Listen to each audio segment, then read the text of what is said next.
ആരോഗ്യത്തോടെ ഇരിക്കാം. മികച്ച പരിചരണം ഞങ്ങളുടെ ഉറപ്പ്. Shoranur medical trust, Shoranur.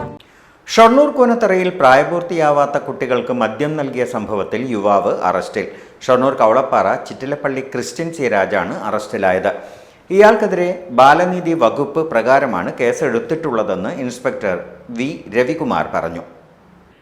തിങ്കളാഴ്ച രാത്രിയാണ് കൂനത്തറയിൽ പ്രായപൂർത്തിയാവാത്ത കുട്ടികളെ അവശനിലയിൽ കണ്ടെത്തിയത്. നാട്ടുകാരുടെ സഹായത്തോടെ 15 വയസ്സുകാരായ കുട്ടികളെ വാണിയംകുളത്തെ സ്വകാര്യ ആശുപത്രിയിലേക്ക് മാറ്റി.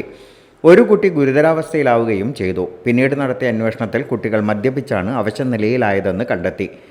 വീണ നിലയിൽ കണ്ടെത്തിയ സംഭവത്തിൽ ഇവർക്ക് മദ്യം നൽകിയയാളെ പോലീസ് കണ്ടെത്തി. ട്രാങ്ങാലി സ്വദേശികളായ 15കാരായ 2 കുട്ടികളാണ് കഴിഞ്ഞ ദിവസം കൂനത്തറയിൽ കുഴഞ്ഞു വീണത്. ഇവർക്ക് മദ്യം വാങ്ങി നൽകിയത് ക്രിസ്ത്യൻ സി രാജാണെന്ന് പോലീസ് കണ്ടെത്തുകയായിരുന്നു. SI സേതുമാധവന്റെ നേതൃത്വത്തിലുള്ള സംഘമാണ് ഇയാളെ പിടികൂടിയത്. കുട്ടികൾക്കെതിരെയും നടപടി ഉണ്ടാകുമെന്ന് പോലീസ് അറിയിച്ചു.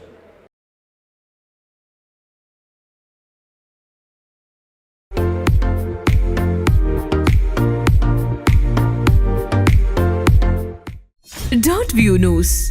കാഴ്ചകളാണ് ലോകം. കണ്ടു തുടങ്ങുക.